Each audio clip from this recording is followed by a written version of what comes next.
This is Facing the Congo by Jeffrey Tayler.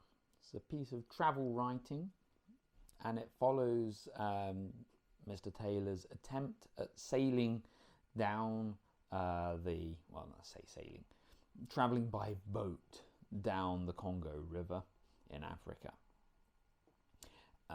He's unsuccessful. Sorry, spoiler alert. I should get that out of the way at the beginning, though.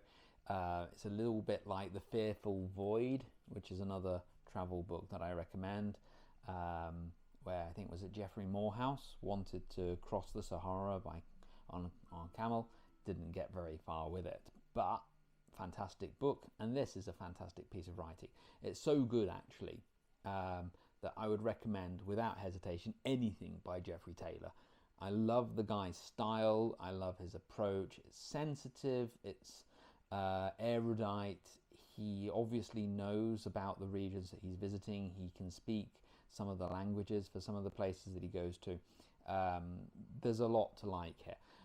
Speaking personally, one of the things that I like most about this is that this is a part of the world that I am reasonably familiar with myself.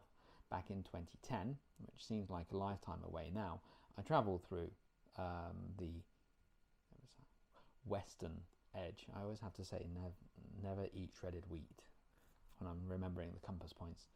I travelled down the western edge of Africa.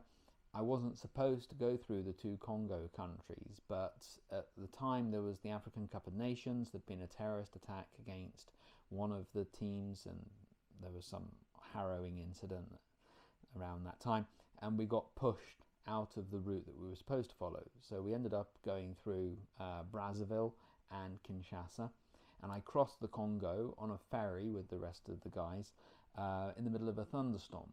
So that was quite an experience for us. Don't have very many photos to share of that period, unfortunately, because they don't like it when people go around with cameras in the Congo countries. I tried to take a few photos once, and a guy came up to me and he started telling me in very broken English, that mixed with French and whatnot, I more or less understood that it was something to do with this old practice of making kind of almost pre-literate death lists, that people would go out with cameras, take photos, and then say, okay, that guy, that guy, that guy. So of course the worry is always there that that's why I was taking the photos. So not much for me to show. My own account of my travels through that part of the world, which is in one of my books, my autobiography, doesn't go into as much detail as I would like, because I was only there for a few days.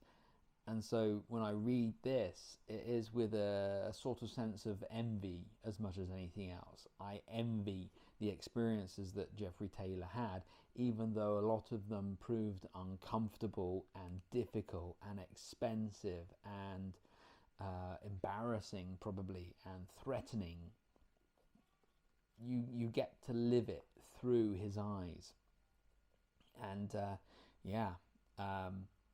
if I can find more books by this author, I will read them, because when it comes to travel writing, his voice comes through very clearly, and it is an entertaining and interesting voice. So very highly recommended for anyone who wants to read a bit, because they don't have the chance to travel to places like this.